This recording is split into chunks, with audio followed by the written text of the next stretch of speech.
नमस्कार, मी श्रुतिका गावंडे कृषीप्रधान टीव्ही मध्ये आपले स्वागत करते। मुंबई देशाची आर्थिक राजधानी, आपल्या कवेत प्रत्येकाला सामावून घेणारी मुंबई जणू एक छोटा भारतच। याच मुंबईवर 26/11/2008 रोजी जीवघेणा हमला करण्यात आला होता। या हमल्यामध्ये शहीद झालेल्या जवानांना आज श्रद्धांजली देण्यात आली। उष्णकाल होता होता काळ रात्र झाली। 26/11 म्हटले की कान अगदी सुन्न पडतात, डोक्यात विचारांचं वादळ सुटतं आणि अंगावर चक्क काटाच उभा राहतो। कधीही न थांबणाऱ्या मुंबईला याच दिवशी पाकिस्तानातून आलेल्या 10 दहशतवाद्यांनी ताब्यात घेतले।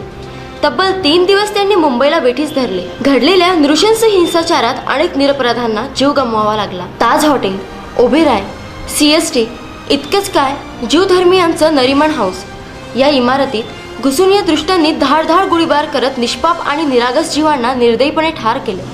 काळ हा कुठल्याही गोष्टीवर उपाय असतो। या हल्ल्याला 8 वर्षे झाली। जखमा भरल्या असल्या तरी त्यांची व्रण मात्र कायमच आहे।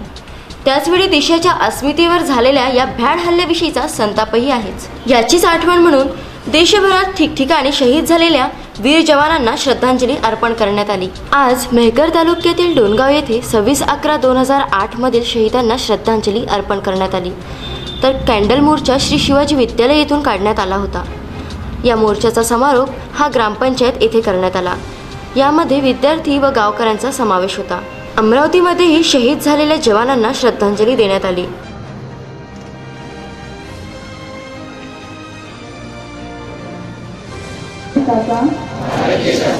नागरिक म्हणून माझं आरोग्य निरोगी आणि प्रयत्न करीन।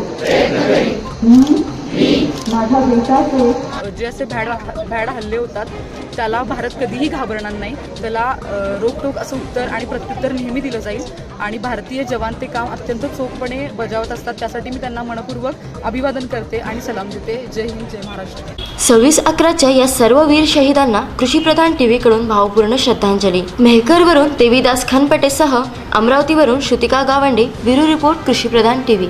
भारतीय संविधान 26 नोव्हेंबर 1949 ला देशाला अर्पण करण्यात आले होते। याचीच आठवण म्हणून ठिकठिकाणी आज या दिवशी रॅलीचे आयोजन करण्यात येते। भारतीय संविधान हा एक ग्रंथच नव्हे तर भारत देशाच्या नवीन जडणघडण आणि 65 वर्षाच्या वाटचालीमध्ये या देशाला योग्य त्या वळणावर तसेच भारतीय एकता व अखंडता, सर्व धर्म समभाव टिकून ठेवण्यात कारणीभूत आहे। 26 नोव्हेंबर 1949 या दिवशी डॉक्टर बाबासाहेब आंबेडकर यांनी भारतीय संविधान या देशाला अर्पण केला। याची आठवण प्रत्येक नागरिकाला व्हावी यासाठी दरवर्षी 26 नोव्हेंबरला संविधान रॅली काढण्यात येते। अमरावती येथे संविधान रॅलीचे भव्य आयोजन करण्यात आले। रॅलीची सुरुवात डॉक्टर बाबासाहेब आंबेडकर या पुतळ्याला हार अर्पण करून तसेच अभिवादन करून करण्यात आली। जनजागृतीद्वारे समतेची एक भावना निर्माण होत आहे आणि त्यामुळे निश्चित विद्यार्थ्यांमध्ये समतेचं हे मूल्य रुजविले जात आहे असं मला वाटते। आणि ह्या संपूर्ण समाज व्यवस्थेमध्ये विद्यार्थ्यांचं एक मोठं योगदान आहे आणि विद्यार्थी दरवर्षी मोठ्या प्रमाणात हे बाहेर पडून तुमच्या प्रियंबलचं महत्त्व लोकांना सांगतात आणि विद्यार्थ्यांमध्ये एकतेची, एकोप्याची भावना ही निर्माण होते असं म्हणतात। संविधान दिनानिमित्त कोल्हापूर या शहरात रॅली उत्साहात पार पडली। पोलीस बँडच्या साथीने तर शाहिरी व पोवाड्यामुळे बिंदू चौक संविधानमय झाला। यावेळी हम सब एक है, हमारा संविधान एक है, हमारी आन बान शान भारतीय संविधान अशा प्रकारच्या अनेक घोषणा देण्यात आल्या। शहरात पहिल्यांदाच संविधानाची भव्य रॅली काढण्यात आली होती। 26 नोव्हेंबर रोजी सकाळी 8 ते 9:30च्या वेळेत दसरा चौक ते राजाराम महाराज पुतळा मार्गे बिंदू चौकपर्यंत ही रॅली काढण्यात आली। यावेळी खासदार धनंजय महाडिक यांनी हा उपक्रम चांगला असून यामुळे संविधानाची ओळख नक्कीच होईल असे आपले मनोगत व्यक्त केले। यावेळी सर्व प्रशासकीय अधिकारी, कर्मचारी व संघटनांचे प्रतिनिधी उपस्थित होते। तसेच दौंड तालुक्यातील विविध ठिकाणी आज संविधान दिनानिमित्त आंबेडकरच्या प्रतिकृतीचे पूजन करण्यात आले। कोल्हापूरवरून असलम शाने दिवान सह मेहकरवरून देवीदास खनपटे, ब्युरो रिपोर्ट कृषीप्रधान टीव्ही। महाराष्ट्रातील नगरपालिकेच्या निवडणुकीचे आज मतदान झाले। यामध्ये मोठ्या प्रमाणात मतदारांनी मतदान करून सहभाग नोंदविला। राज्यातील विविध नगरपालिकांसाठी निवडणूक आयोगाकडून निवडणूक घेण्यात आल्या। विविध नगरपालिकेच्या मतदारांसाठी नागरिकांनी आपला सहभाग नोंदविला। संपूर्ण राज्यभरात मोठ्या प्रमाणात मतदान झाले। या निवडणुकीचा निकाल उद्या जाहीर होणार असून कोण बाजी मारणार यावर प्रत्येक मतदाराचे लक्ष लागून आहे. जलसंधारणाची विविध कामे करून गावाचा विकास झाला. यासाठीचा राज्यस्तरीय विभागीय कृषीथॉन प्रथम पुरस्कार अमरावती विभागातून साखरखेर्डा या गावाला देण्यात आला. जिल्हा अधीक्षक कृषी अधिकारी बुलढाणा यांच्या मार्फत काही निवडक गावांचे प्रेझेंटेशन कृषीथॉन 2016 मध्ये नामांकनासाठी पाठवण्यात आले होते. कृषीथॉनचे हे पुरस्काराचे प्रथम वर्ष आहे. तसेच त्यांच्या कामाचे स्वरूप इत्यादी बाबतीत राज्यभर प्रसार व प्रसिद्धी ही संस्था करणार आहे. यावेळी प्रमुख मान्यवरांनी उपस्थिती दर्शविली. गजानन काळुसे, ब्युरो रिपोर्ट, कृषीप्रधान टीव्ही, बुलढाणा.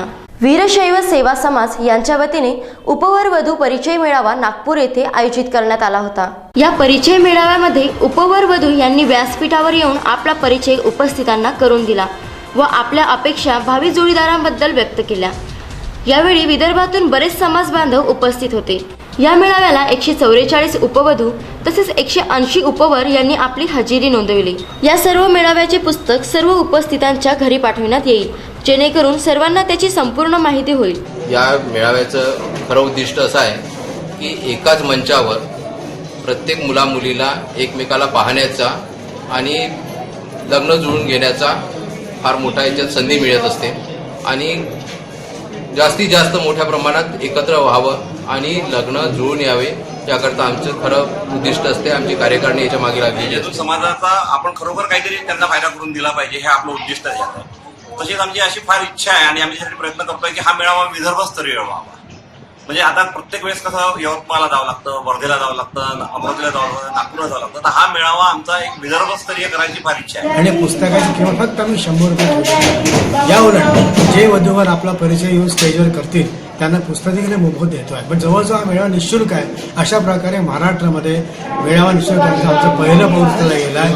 हे आमच्याकरता अभिमानास्पद. अशा या मेळाव्यामधून समाज बांधव एकत्र येऊन उपवर उपवधू बघण्याचा जो कार्यक्रम असतो त्यांचा खर्च कमी होण्यास मदत होते. पंकज गादगे, ब्युरो रिपोर्ट, कृषीप्रधान टीव्ही, पुलगाव.